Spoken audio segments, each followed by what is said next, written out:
안녕하세요. 출근길 3분 노동법 정경국 노무사입니다. 오늘은 70세가 넘은 고령의 나이에 자동차 정비 노동자로 거의 평생을 일하시다가 작업장에서 심장마비로 사망하신 사건을 산재로 승인받는 그 과정에서 잠복을 하면서까지 조사를 해야만 했던 사건이 있습니다.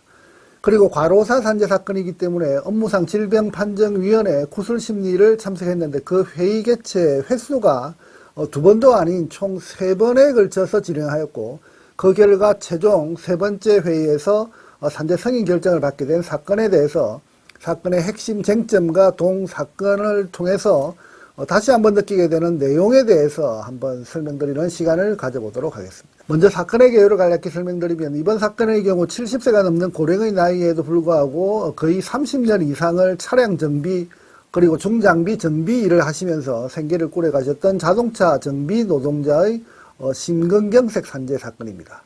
발병 장소는 서울시 소재 모 자동차 정비 작업장이었고, 아침 10시경 고객에게 정비 내용을 설명하신 후 앉아서 잠시 작업을 하던 도중 앞으로 쓰러져 사망한 상황인데, 당시 유족은 고인의 주 6일 근무 상황 그리고 출퇴근 상황을 너무도 당연히 알고 있었고, 그 시간대를 생각하면 충분히 산재 인정 기준에 해당되는 그 선을 넘을 것으로 생각해서 근로복지공단에서 산재 신청 접수를 당연히 되겠다 생각하고 그렇게 접수했던 사건입니다. 그리고 정비소 사장도 처음에는 협조를 잘 해주신다고 말씀하셨기에 그 말만 유족은 잘 믿었고, 그리고 산재 접수는 간단히 유족급여 신청서를 중심으로 자료를 제출하였고, 그리고 한 달이 넘는 시간 동안 근로복지공단에서 조사를 진행되는 그 과정에서는 유족은 모든 것이 잘 되고 있다라고 하는 생각과 그 믿음으로 최종 심사하는 날짜만 기다리고 있었던 것으로 알고 있습니다.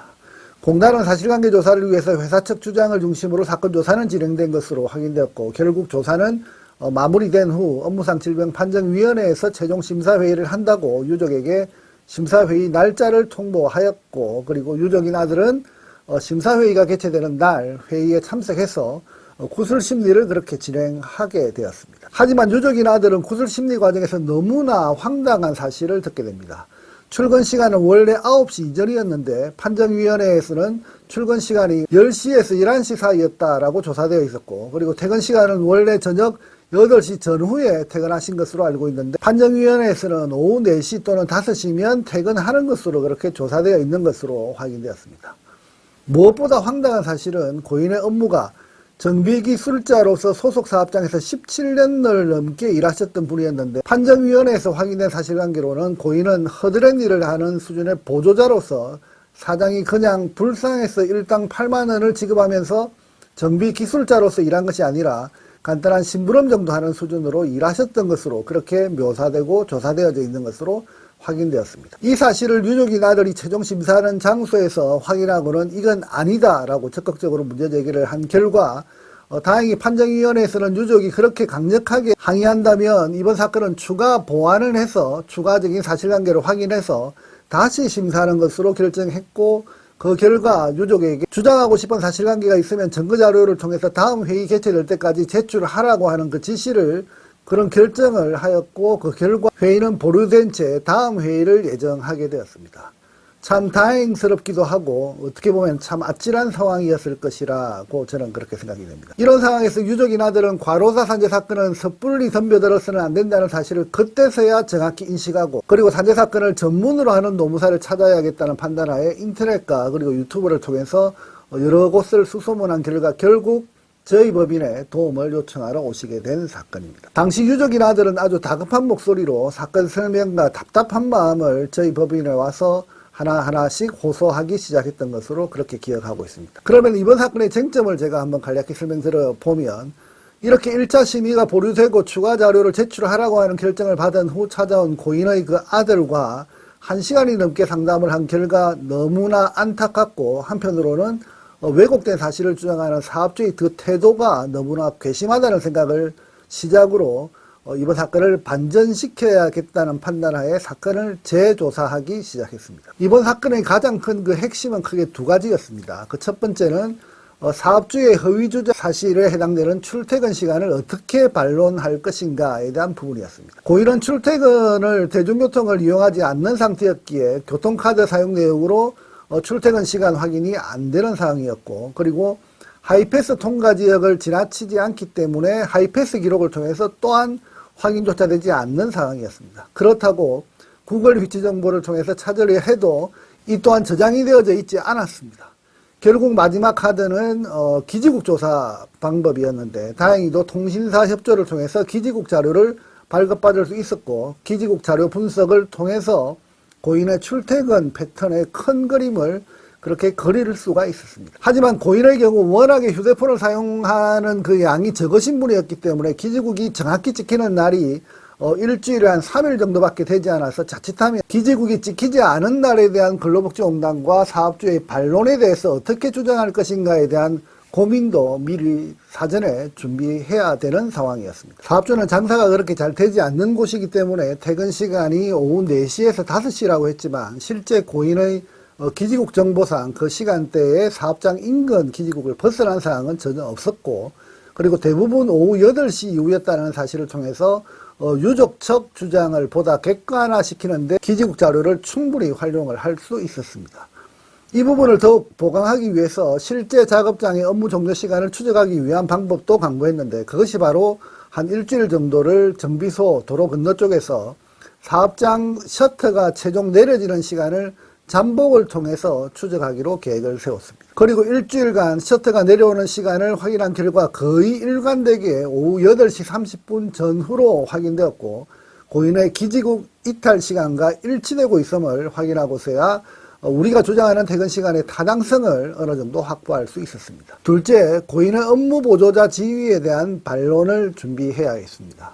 근로시간이 산재인정기준 수위까지 올라온다 하더라도 업무 내용이 단순 보조자 지위로 인해서 업무부당 가중요인이라고 하는 그 업무 내용상의 산재인정기준을 넘어서지 못할 경우 업무 관련성을 부정당할 가능성이 높아질 수 있다 이렇게 보고 있습니다. 이번 사건의 경우 사업주의 대응 방식은 업무 내용이 단순 보조자 역할로 힘들지 않았다는 점과 그리고 하루 정비 대수가 극히 적어서 장사가 잘 안 된다라고 하는 점을 강조하고 있었던 것으로 확인되었습니다.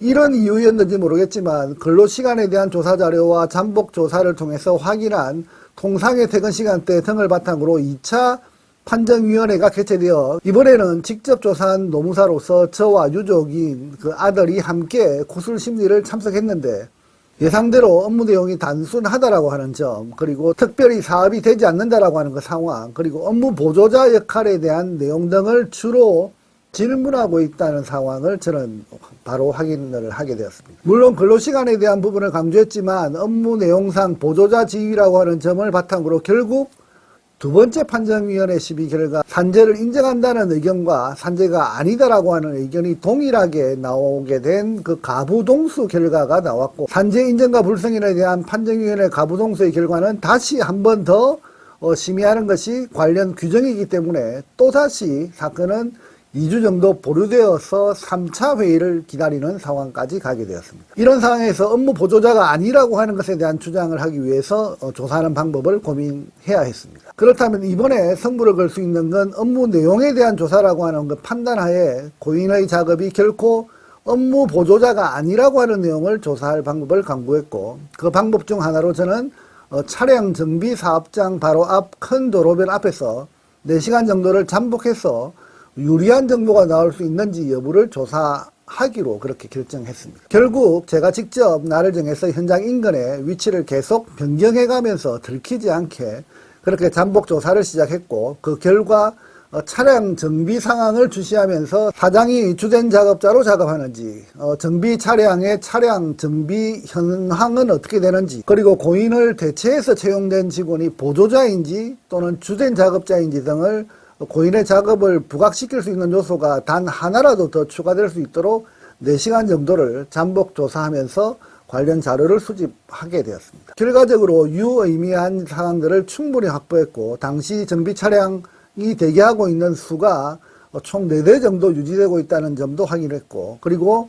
주된 작업자는 사장이 아니라 고인을 대신해서 채용된 신규 정비사가 주된 작업자임을 명백하게 확인할 수 있는 자료를 확보했습니다. 이상의 자료들을 바탕으로 3차 업무상 질병 판정위원회 구술 심리에 참석해서 업무 내용에 대한 조사 결과를 충분히 어필하고 강조하고 그리고 판정위원들의 질문에 적극적으로 답변한 결과 최종 산재 승인 결정을 받게 되었습니다. 이번 사건은 많은 것을 시사하는 점들이 있습니다. 그 첫째는 회사가 아무리 협조를 잘해준다고 이야기를 해도 사건 관련 사전 준비는 유족 측에서 직접 주도하고 준비하고 충분히 준비된 후 산재 접수를 해야 한다는 사실과, 그리고 두 번째로는 사건의 판세가 기울어져 있다 하더라도 현장을 확인하고 현장을 분석하고 현장의 실태를 정확히 유리한 관점으로 재구성할 수 있다면 이미 기울어진 판세도 다시 뒤집을 수 있다는 점을 확인시켜준 그런 사건이라고 생각을 해봅니다. 무엇보다도 아버지의 과로사를 증명하기 위해서 현장을 저와 같이 동행하면서 때로는 답답함을 호소하고 사건 설명 과정에서 억울함에 힘들어했던 고인의 아들에게 아버지의 땀과 노력의 노동 현장에서 힘들게 일하다 돌아가신 죽음에 대하여 제대로 된 그리고 정당한 결과를 전달해 드릴 수 있게 됐다는 점이 무엇보다도 뿌듯하다는 생각을 하면서 오늘의 주제 설명을 마치도록 하겠습니다. 감사합니다. 여의도 노무법인은 대표 노무사가 직접 조사하고 분석하고 최종 결론까지 책임 있게 진행합니다.